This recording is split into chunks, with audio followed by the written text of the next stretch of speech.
আমার মামুনি ছাড়া কে এখন তুমি শর্টস কি? ছাড়া আমি ছাড়া কে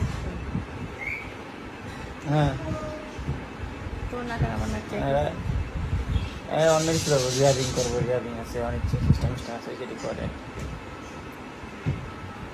মাসে 5-10 কোটি টাকা কামায়। কোটি 5-10 লাখ।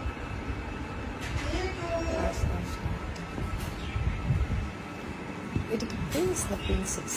মেয়েদের মতো চেহারা দাড়ি মুছ নাই, সব মোট কেটে গেছে। না ভাই, শরীরটা কেমন লাগতেছিল বুঝছেন। পরে সকাল দুপুরবেলা খাওয়া দাওয়ার পর উঠছি, দুপুরবেলা 2টা-3 ঘুম থেকে, তারপর শরীরটা বলতো তোমার বয়ফ্রেন্ড হইছে, এটা হইছে, সেটা হইছে। তোমার বয়ফ্রেন্ড নিয়ে থাকো না ভাই। তোমার বয়ফ্রেন্ড কি পারে না? তোমার বয়ফ্রেন্ড কি পারে না? তোমার বয়ফ্রেন্ড কি পারে না? বুঝা